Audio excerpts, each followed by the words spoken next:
Hi, welcome to fortune trader Telugu. అందరికీ happy new year. ఈ 2026 మంచిగా ట్రేడ్ చేసి అట్లనే ఇన్వెస్ట్మెంట్ చేసి మంచి వెల్త్ క్రియేట్ చేసుకోవాలని కోరుకుంటున్నాను. సో వీడియోలోకి వెళ్ళే ముందు అందరూ లైక్ చేయండి ఛానల్ని, అట్లనే సబ్స్క్రైబ్ చేసుకోండి. ఎవరైనా కొత్తగా చూస్తుంటే మీకు కానీ నా అనాలిసిస్ నచ్చితే ఖచ్చితంగా కమెంట్ చేయండి. అలానే మన టెలిగ్రామ్ ఛానల్లో కూడా జాయిన్ అవ్వండి. Each and everything market related updates అన్నీ మన టెలిగ్రామ్ ఛానల్లోనే మనము క్లియర్గా ఇచ్చుకుందాం. So let start daily analysis. ఇవాళ మార్కెట్ చూడండి, ఏం లేదు, స్లైట్లీ మనకి పాజిటివ్ ఓపెనింగ్ జరిగింది. నిఫ్టీ అక్కడక్కడే మార్కెట్ సైడ్ వేస్గానే ఉండిపోయింది. క్లియర్గా చూడండి, ఏ మూమెంటం అనేది ఏం లేదు మన మార్కెట్లో. ఇవాళ ఎవరైనా మంచిగా మనీ మేక్ చేశారు అంటే అది ఆప్షన్ సెల్లర్స్ మాత్రమే. ఆప్షన్ బేయర్స్కి ఇవాళ ఎక్కడ మంచి ఆపర్చునిటీ అనేది దొరకలేదు. 10 పాయింట్స్ మ్యాక్సిమం ఇవాళ గ్రాప్ చేసుకోవడానికి అయ్యింది అంత ఆప్షన్ బయ్యర్స్కి. సో రేపు ఎలా ట్రేడ్ తీసుకుంటాం సార్ అనేది క్లియర్గా మనము చూద్దాం. సో ఇవాళ క్లియర్గా సైడ్ వేస్గా ఉండిపోయింది కదా మార్కెట్. సో సైడ్ వేస్గా ఉండిపోయినప్పుడు మనము రెసిస్టెన్స్ సపోర్టు క్లియర్గా డ్రా చేసుకోండి. మనకి 26,200 వరకు వెళ్ళడం మార్కెట్, అక్కడ నుంచి రిజెక్ట్ అవ్వడం, మళ్ళీ 26,120 లెవెల్ దగ్గర నుంచి మనకి బౌన్స్ అనేది రావడం, ఇదే జరిగింది మన మార్కెట్లో. సో రేపు క్లియర్గా నాకు 26,200 లెవెల్ బ్రేక్ అయిందంటే మనం అప్ సైడ్ ట్రేడ్కి ప్లాన్ చేసుకుంటాము. 26,120 లెవెల్ బ్రేక్ అయిందంటే మనము డౌన్ సైడ్కి ట్రేడ్ ప్లాన్ చేసుకుంటాం. రేపు కూడా ఇదే కన్సల్టేషన్ ఫేజ్లో మన మార్కెట్ ఉండిపోయింది అంటే ట్రేడ్ చేయకండి. చేయొచ్చు స్కాల్పింగ్ ట్రేడ్స్. ఎలా చేయొచ్చు?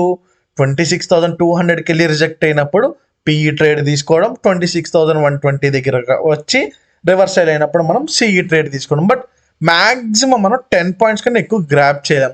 ఇది రిస్కీ పీపుల్ చేసే ట్రేడ్స్. సేఫ్ ప్లేయర్స్ అయితే క్లియర్గా అవాయిడ్ చేసేయండి. ఈ జోన్లో ఉన్నప్పుడు మనకి లెవెల్స్ బ్రేక్ అయితేనే మనము అప్ సైడ్కి ట్రేడ్స్ అనేది క్లియర్గా తీసుకుంటాం. ఇదైతే గుర్తుపెట్టుకోండి. మనం పైకి ట్రేడ్ తీసుకున్నప్పుడు, అప్ సైడ్ ట్రేడ్ తీసుకున్నప్పుడు మనం ఇక్కడ ఈ డౌన్ సైడ్ మనం స్టాప్ లాస్ ప్లాన్ చేసుకుంటాము. డౌన్ సైడ్ ట్రేడ్ తీసుకున్నప్పుడు మనం ఈ పైన స్టాప్ లాస్ అనేది ప్లాన్ చేసుకుంటాము. మన టార్గెట్ వచ్చేసి అప్ సైడ్ 26,200 లెవెల్ బ్రేక్ అవగానే 26,000 ఇది ఫస్ట్ 40 లెవెల్, 40 to 50 లెవెల్, తర్వాత 26,300 లెవెల్. డౌన్ సైడ్కి వచ్చేసి 26,120 లెవెల్ బ్రేక్ అవగానే మనకి క్లియర్గా 26,060, 26,000 వరకు మనము టార్గెట్ అనేది ఎక్స్పెక్ట్ చేయొచ్చు. ఇవి నేను చూస్తున్న Nifty buying and selling trades రేపటికి. Let's go to bank Nifty. Bank Nifty కూడా ఏం లేదు, ఇవాళ చూడండి ఒకేటి సపోర్ట్ రెసిస్టెన్స్ అక్కడే ట్రేడ్ అయింది మనకి ఇవాళ. సో రేపు సేమ్ మన నిఫ్టీలానే సపోర్ట్ రెసిస్టెన్స్ మనం మార్క్ చేసుకుంటాము. మంచిగా ఒక బుల్లిష్ మనకి పోల్ వచ్చి ఫ్లాగ్ ప్యాటర్న్లో ఉంది చూడండి. Simple supports resistance discuss draw చేసుకున్నాము. లెవెల్స్ బ్రేక్ అవగానే మనము ట్రేడ్ అనేది తీసుకుంటాము. సో ఏంటి, మనకి 59,800 లెవెల్ బ్రేక్ అవగానే 60,000 వరకు టార్గెట్ పెట్టుకుంటాము. 59,000 ఈ 600 కింద అంటే ఈ 540, 550 ఈ లెవెల్ బ్రేక్ అవ్వాలి, గుర్తుపెట్టుకోండి. ఈ లెవెల్ బ్రేక్ అయితే మనం డౌన్ సైడ్కి ట్రేడ్ అనేది తీసుకుంటాం. బట్ డౌన్ సైడ్ ట్రేడ్ తీసుకునేటప్పుడు మనకి ఇమ్మీడియట్ సపోర్ట్స్ అనేవి చాలా ఉన్నాయి. అంటే 59,400 దగ్గర ఒక సపోర్ట్ ఉంది, 300 దగ్గర ఒక సపోర్ట్ ఉంది. సో అలా ఉన్నప్పుడు మనము చిన్న చిన్నగా, ఫర్ ఎగ్జాంపుల్ ఒక 5 లాట్స్తో ట్రేడ్ చేసే వాళ్ళము టార్గెట్ 1 రీచ్ అవగానే 3 లాట్స్ ఎగ్జిట్ అయిపోయి 2 లాట్స్తో ట్రైలింగ్ అనేది స్టార్ట్ చేయాలన్నమాట.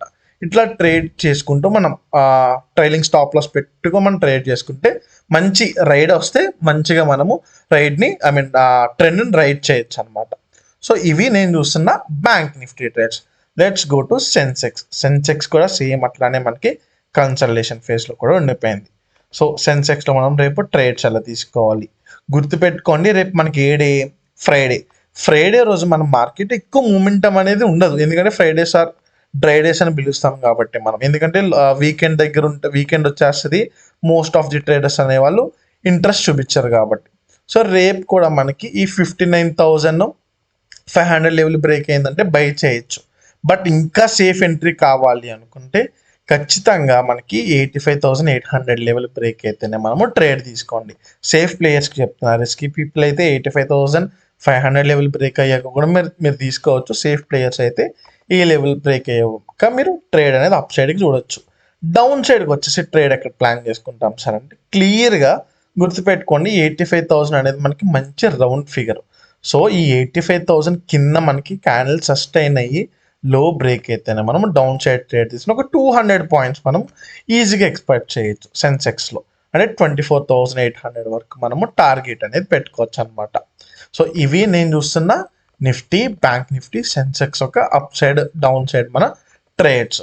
సో అందరికీ మళ్ళా విష్ చేస్తున్నాను, అందరికీ హ్యాపీ న్యూ ఇయర్. అందరూ మంచిగా నేర్చుకుని డిసిప్లిన్గా కన్సిస్టెన్సీగా ట్రేడ్స్ చేసి ఇన్వెస్ట్మెంట్స్ చేసి ఐపీఓస్లో గట్రా మంచి ప్రాఫిట్స్ గెయిన్ చేయాలని కోరుకుంటున్నాను. సో ఎవరైనా స్టిల్ మన టెలిగ్రామ్ ఛానల్లో జాయిన్ అవ్వకపోతే జాయిన్ అవ్వండి. ఈచ్ అండ్ ఎవ్రీథింగ్ డీటెయిల్స్ అన్నీ నేను మన టెలిగ్రామ్ ఛానల్లోనే అప్డేట్ ఇస్తాను.